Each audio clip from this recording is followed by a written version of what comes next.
നമസ്കാരം. ഭാരത് ലൈവിലേക്ക് വീണ്ടും സ്വാഗതം. നമസ്തേ പ്രശാന്ത്. ഇഡി ഇപ്പോൾ നമ്മൾ നേരത്തെ പറഞ്ഞതുപോലെ 2 തവണ വീണ വിജയനെ ചോദ്യം ചെയ്തു. ഇപ്പോൾ വീണ വിജയൻ്റെ എക്സലോജിക്കിന് എങ്ങനെ CMRLൻ്റെ ആ കരാർ കിട്ടി? ഒരു സർക്കാർ സ്ഥാപനത്തിൻ്റെ KCDC അടക്കമുള്ള ഒരു സ്ഥാപനത്തിൻ്റെ ഓഹരിയുള്ള ആ കരാർ എങ്ങനെ വീണ വിജയന് കിട്ടി? അപ്പോൾ പിണറായി വിജയൻ സർക്കാരിലെ ആരാണ് വീണ വിജയൻ ഈ കരാർ കിട്ടാൻ വേണ്ടി, എക്സലോജിക്കിൻ്റെ കരാർ കിട്ടാൻ വേണ്ടി ഇതിൽ ഇടപെട്ടത്? അതിലെ അഴിമതി, അതിലേക്കിപ്പോൾ ഇഡി ഏറ്റവും പുതുതായിട്ട് അവിടെ അന്വേഷണം വ്യാപിപ്പിച്ചിരിക്കുകയാണ്. ഈ പിണറായി സർക്കാരാണ്, പിണറായി വിജയനല്ല, പിണറായി സർക്കാരിലെ ഏത് മന്ത്രിയാണ്, അല്ലെങ്കിൽ ഏത് വകുപ്പാണ്, അല്ലെങ്കിൽ മുഖ്യമന്ത്രിയാണോ മറ്റു മന്ത്രിമാരാണോ, ആരാണ് വീണ വിജയന് ഈ കരാർ കിട്ടാൻ വഴിവിട്ട് സഹായിച്ചത്? അത് കണ്ടെത്തിയിട്ട് അതുവഴി ആ സഹായം നൽകിയ ആളെ, ഇനി ഭർത്താവ് മുഹമ്മദ് റിയാസ് ഇടപെട്ടാണെങ്കിൽ അങ്ങനെ അദ്ദേഹത്തെ കൂടി ചോദ്യം ചെയ്യലിൻ്റെ പരിധിയിൽ കൊണ്ടുവരാനാണ് ഇഡിയുടെ ഏറ്റവും പുതിയ നീക്കം. അതുപോലെ തന്നെ കഴിഞ്ഞ ദിവസം നമ്മുടെ പബ്ലിക് പ്രോസിക്യൂട്ടർ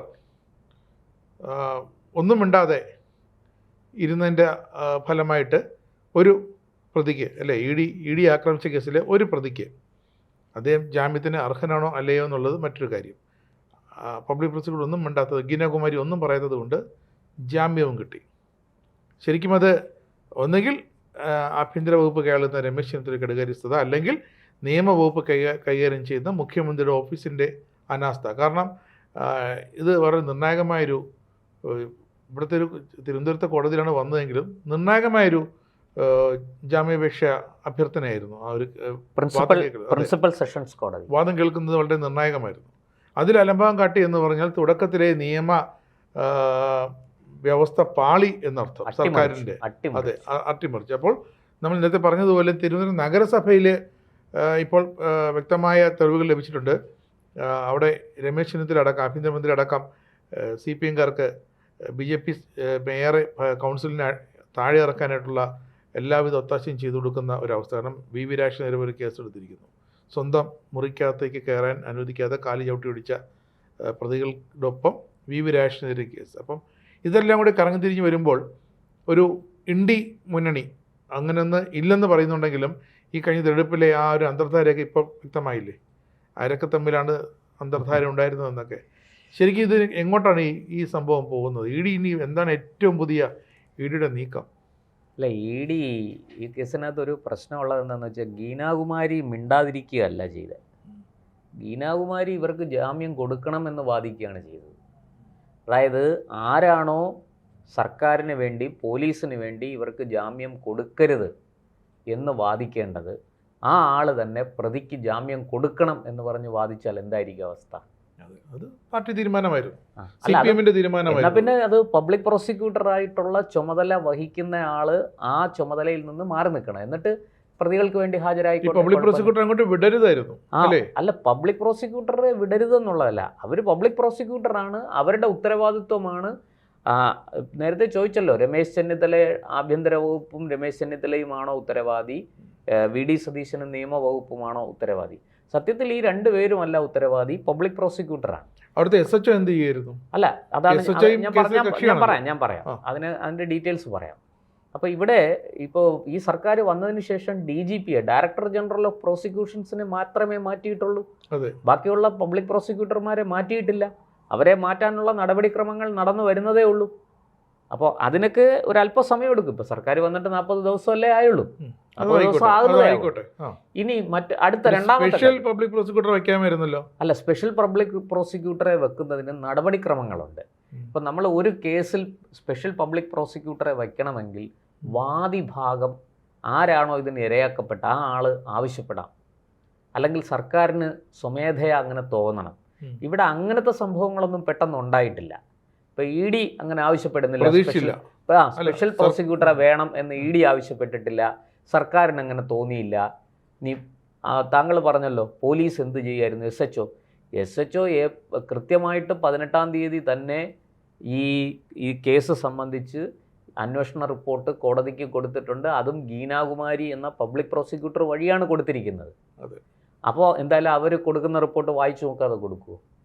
അവർ വായിച്ചു നോക്കി മനസ്സിലാക്കിയിട്ട് തന്നെയാണ് കൊടുത്തിരിക്കുന്നത്. അതിനകത്ത് SHO പറയുന്നുണ്ട്, ഒരു കാരണവശാലും ജാമ്യം അനുവദിക്കരുത്, ജാമ്യം അനുവദിച്ചാൽ തെളിവുകൾ നഷ്ടപ്പെടും, ഇനി ആയുധങ്ങൾ ഇനിയും കണ്ടെടുക്കാനുണ്ട്, പല കാര്യങ്ങളും ഈ അന്വേഷണം പൂർത്തിയായിട്ടില്ല, മഹസർ എഴുതിയിട്ടുണ്ട് എന്ന് പറഞ്ഞ് ഇതായിട്ടില്ല, സാക്ഷിമൊഴികൾ രേഖപ്പെടുത്തി എന്ന് പറഞ്ഞ് അന്വേഷണം പൂർത്തിയായിട്ടില്ല, അതുകൊണ്ട് ഒരു കാരണവശാലും ഇവർക്ക് ജാമ്യം കൊടുക്കരുത്, ഇനിയും പ്രതികൾ അറസ്റ്റിലാകാനുണ്ട്. അപ്പോൾ ഇത്രയും വിശദമായി ഒരു കാരണവശാലും ഇവർക്ക് ജാമ്യം കിട്ടരുത് എന്ന് ഉദ്ദേശിച്ചുകൊണ്ട് SHO ഒരു റിപ്പോർട്ട് കൊടുക്കുമ്പോൾ ആ റിപ്പോർട്ട് ഒരാഴ്ച കഴിഞ്ഞ് 24-ാം തീയതിയാണ് ഈ ജാമ്യ ഹർജി വരുന്നത്. ഈ 9-ാം പ്രതി ഹരീഷ് കുമാറിൻ്റെ, അയാളൊരു മെഡിക്കൽ റെപ്പാണെന്നാണ് പറയുന്നത്. ഈ ഹരീഷ് കുമാറിന് ജാമ്യം വേണമെന്നാവശ്യപ്പെട്ടുകൊണ്ടുള്ള ഹർജി പ്രിൻസിപ്പൽ സെഷൻസ് കോടതിയിൽ വരുമ്പോൾ ഈ ഒരാഴ്ച പോരെ പബ്ലിക് പ്രോസിക്യൂട്ടർക്ക് ഇത് പഠിക്കാൻ? പബ്ലിക് പ്രോസിക്യൂട്ടർ പറഞ്ഞത്, എനിക്കിന്ന് രാവിലെയാണ് റിപ്പോർട്ട് കിട്ടിയത്, എനിക്കിത് വിശദമായിട്ട് നോക്കാൻ പറ്റിയില്ല, അതുകൊണ്ടാണ് ഞാൻ ഇങ്ങനെ പറഞ്ഞത്. അതിന്റെ അർത്ഥം ജാമ്യം കൊടുക്കണം എന്നൊക്കെയാണ് ന്യായം പറഞ്ഞത്. അതിന്റെ അർത്ഥം പ്രതിക്ക്, സർക്കാർ വാദിയായ കേസിൽ പ്രതിക്ക് ജാമ്യം കൊടുക്കാൻ പബ്ലിക് പ്രോസിക്യൂട്ടർ ആവശ്യപ്പെട്ടു, പഠിച്ചു നോക്കാതെ എങ്ങനെ പറയും? അല്ല, പബ്ലിക് പ്രോസിക്യൂട്ടർ പറഞ്ഞത് അതാണ്, ഈ അന്വേഷണം പൂർത്തിയായി, അതിനിപ്പോൾ ഇയാളെ കസ്റ്റഡിയിൽ സൂക്ഷിക്കേണ്ട ആവശ്യമില്ല, മൊഴിയൊക്കെ എടുത്തിട്ടുണ്ട്, ആയുധങ്ങൾ ഒരെണ്ണം ഒഴിച്ച് ബാക്കി എല്ലാം കണ്ടെടുത്തു, അതൊരു വടിയാണ്, ഒരു മുളവടിയാണ്, അത് കണ്ടെടുത്തിട്ടില്ല, അതൊഴിച്ച് ബാക്കിയെല്ലാം കണ്ടെടുത്തു, അതുകൊണ്ട് ഇയാൾക്ക് ജാമ്യം കൊടുക്കാം എന്നൊരു പബ്ലിക് പ്രോസിക്യൂട്ടർ വാദിക്കുമ്പോൾ കോടതി എന്ത് ചെയ്യും?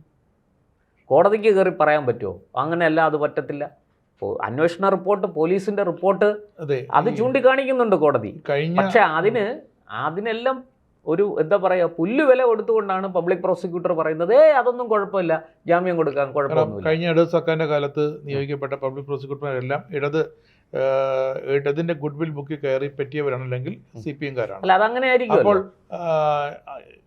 അപ്പോൾ ഈ മാറി വരുന്ന സർക്കാരിന് അല്ലെങ്കിൽ പോലീസുകാർക്ക്, സ്പെഷ്യൽ ബ്രാഞ്ചിനെങ്കിലും അറിയാമായിരിക്കുമല്ലോ, ഈ ഗീനകുമാരി CPM-ന്റെ നോമിനിയാണോ അതോ വെറും അവിടെ ഒരു പബ്ലിക് പ്രോസിക്യൂട്ടർ ആണെന്നുള്ളത്. അപ്പോൾ ഇവിടെ നിലപാട് എങ്ങനെ എടുക്കുമെന്നുള്ള സാധാരണ നിലയ്ക്കുള്ള ഇതിന്റെ ഒരു പ്രൊസീജിയർ ഞാൻ പറയാം. അതായത് പോലീസ് ഒരു അന്വേഷണ റിപ്പോർട്ട് കൊടുക്കുന്നു, ആ അന്വേഷണ റിപ്പോർട്ടിന് വിരുദ്ധമായിട്ടൊരു പബ്ലിക് പ്രോസിക്യൂട്ടറും വാദിക്കില്ല.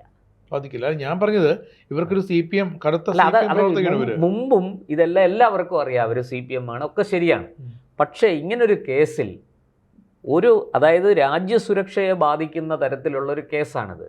ഇത് നിസ്സാര സംഭവമൊന്നുമല്ല. നമുക്കറിയാം, ED ഉദ്യോഗസ്ഥരെ നേരത്തെ ആക്രമിച്ച ബംഗാളിലെ ഷാജഹാൻ ഷെയ്ഖിൻ്റെ അനുഭവം എന്താണെന്ന് നമുക്കറിയാം. 850 ദിവസങ്ങളായിട്ട് ജയിലിൽ കിടക്കുകയാണ്, ജാമ്യം കിട്ടിയിട്ടില്ല, സുപ്രീം കോടതി വരെ തള്ളി നോക്കി, കിട്ടിയിട്ടില്ല. അങ്ങനൊരു കേസിൽ എങ്ങനെ SHOയും പോലീസും സർക്കാരും ഒക്കെ മറിച്ച് ചിന്തിക്കും? അല്ല, ഞാൻ പറഞ്ഞു വരട്ടെ. അങ്ങനെ ഒരു കേസിൽ ഈ PP പബ്ലിക് പ്രോസിക്യൂട്ടർ പോലീസ് കൊടുക്കുന്ന റിപ്പോർട്ടിന് വിരുദ്ധമായിട്ട് വാദിക്കും എന്ന് ആരും അത് സ്വപ്നത്തിൽ പോലും ചിന്തിക്കാത്തൊരു കാര്യമാണ്. ഒരിക്കലും നമുക്ക് പോലീസിനെയോ ആഭ്യന്തര വകുപ്പിനെയോ കുറ്റം പറയാൻ കഴിയില്ല.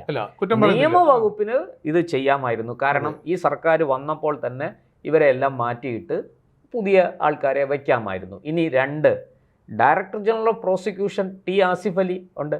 അദ്ദേഹത്തിൻ്റെ അടുത്ത് ഇപ്പോൾ എത്തിയിട്ടുണ്ട് ഈ വിഷയം. അദ്ദേഹം വളരെ ഗൗരവത്തിലാണ് ഈ വിഷയം എടുത്തിരിക്കുന്നത്. SHOയോട് ഈ റിപ്പോർട്ട് സഹിതം തിങ്കളാഴ്ച ഹാജരാകാൻ പറഞ്ഞിരിക്കുകയാണ്. ഇവിടെ കൊച്ചിയിൽ അദ്ദേഹത്തിൻ്റെ ഓഫീസിൽ. ഇവിടെ ഹൈക്കോടതിയിലാണല്ലോ അദ്ദേഹം ഹാജരാകുന്നത്. അപ്പോൾ എല്ലാ ഡീറ്റെയിൽസുമായിട്ട് ഹാജരാകണം. ഇനി മറ്റൊരു വിഷയം കൂടിയുണ്ട്. ഇപ്പോൾ ഹരീഷ് കുമാറിനാണ് ജാമ്യം കിട്ടിയത്. ഇനി ലെനിൻ രാജ് എന്ന് പറയുന്ന മറ്റൊരു പ്രതിയുടെ ജാമ്യാപേക്ഷ നാളെയോ തിങ്കളാഴ്ച എന്തോ പരിഗണിച്ചു കഴിഞ്ഞു. അതിൽ വിധി പറയാനിരിക്കുകയാണ് കോടതി. അതും ഇതുപോലെയാണ് പറഞ്ഞിരിക്കുന്നത്. അന്വേഷണമൊക്കെ പൂർത്തിയായി, അതുകൊണ്ട് ഇനി പ്രതിയെ കസ്റ്റഡിയിൽ സൂക്ഷിക്കേണ്ട കാര്യമില്ല, അയാൾക്ക് ജാമ്യത്തിന് അർഹതയുണ്ട്.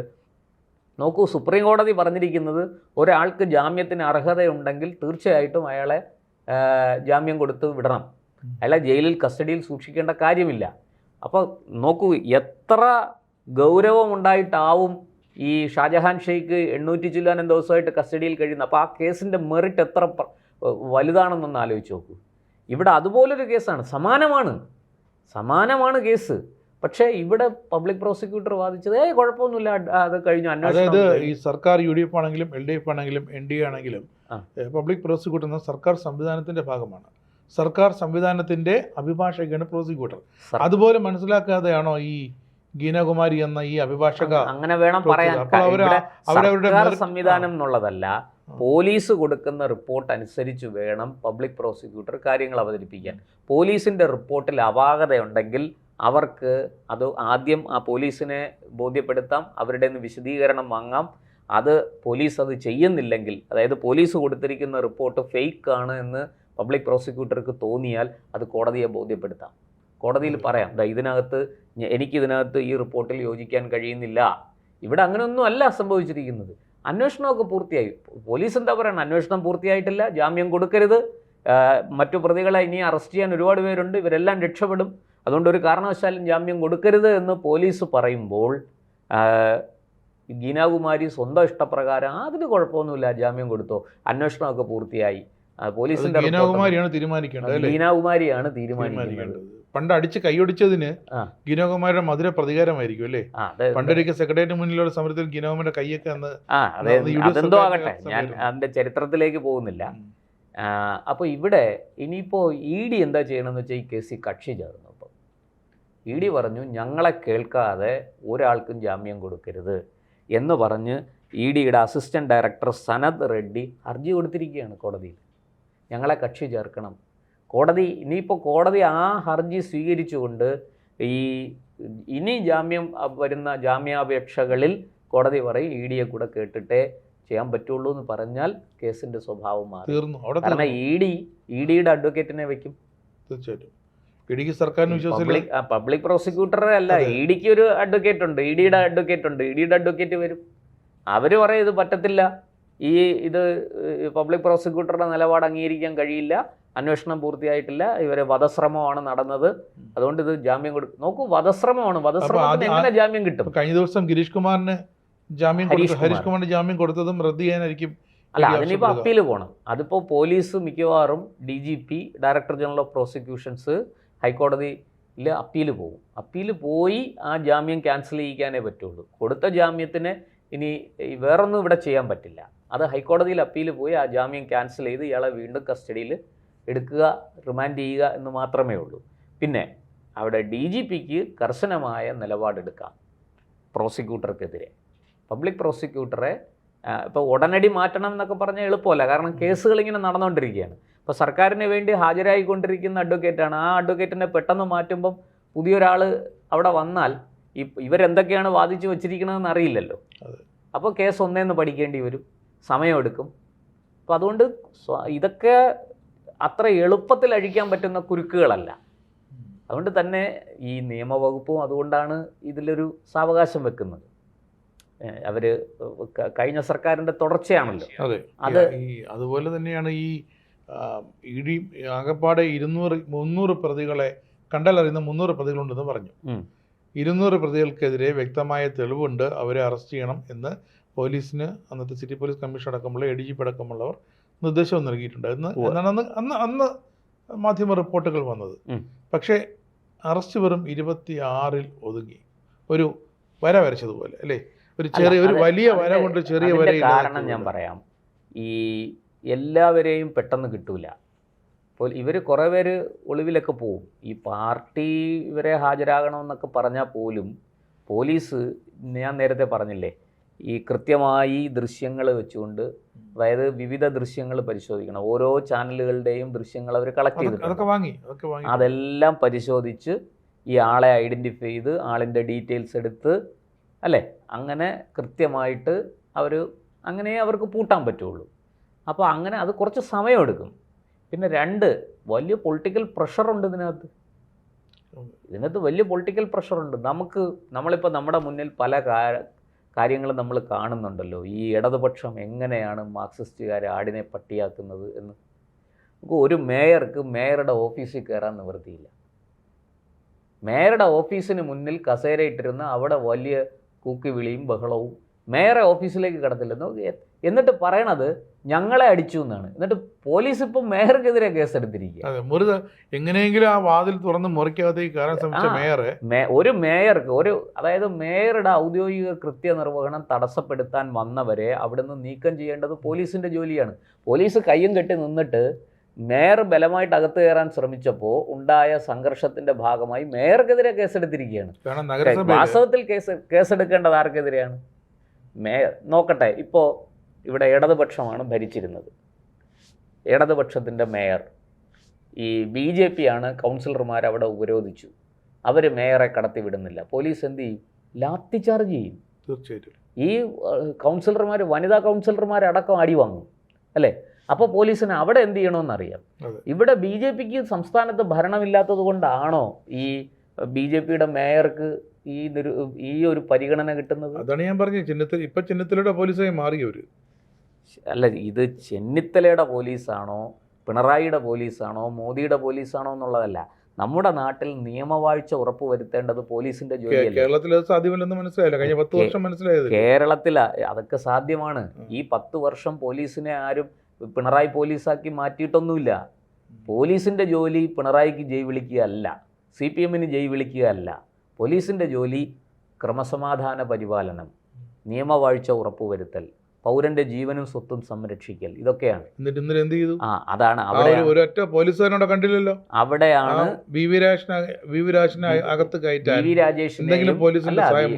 ഡെപ്യൂട്ടി മേയർ ആശാനാഥിന്റെ നെഞ്ചത്ത് അടിക്കുകയും മർദ്ദിക്കുകയും ഒക്കെ ചെയ്തു. അവർക്ക് ശ്വാസം മുട്ടൽ അനുഭവപ്പെട്ട് അവരവിടെ വെച്ച് ഛർദ്ദിച്ചു. അവർ ഹോസ്പിറ്റലിലാണിപ്പോൾ. ഞാൻ പറയുന്നത് ഇതൊക്കെ ആരോഗ്യ പ്രശ്നങ്ങൾ ഉണ്ടാക്കുന്നില്ല. ഒരാളുടെ നെഞ്ചത്ത് ഇടിക്കുക എന്ന് പറഞ്ഞാൽ, ഒരു പക്ഷേ വശക്കേടായിട്ട് ഇടി കൊണ്ടാൽ ആൾ മരിക്കാൻ അത് മതി. അങ്ങനത്തെ ഇതെല്ലാം ചെയ്തിട്ട് അതല്ല രസം എന്നാണെന്നറിയുമോ? കടകംപള്ളി സുരേന്ദ്രനും ശിവൻകുട്ടിയൊക്കെ വന്നെന്ന് പറയുന്നു മേയർ ആക്രമിച്ചു. ആരാ പറയുന്നത്? കേരള നിയമസഭ തല്ലി തകർത്ത് സ്പീക്കറുടെ ചേംബറിൽ കടന്നു കയറി ചെയറെടുത്തെറിഞ്ഞ് അവിടെ ഇരുന്ന കമ്പ്യൂട്ടർ തല്ലി പൊട്ടിച്ച് അതിൻ്റെ മേളിൽ കൂടെ ഡെസ്കിൻ്റെ പുറത്തുകൂടെ മുണ്ടും മടക്കി കുത്തി നടന്ന് അവസാനം പ്രഷർ തലയ്ക്ക് കയറിയപ്പം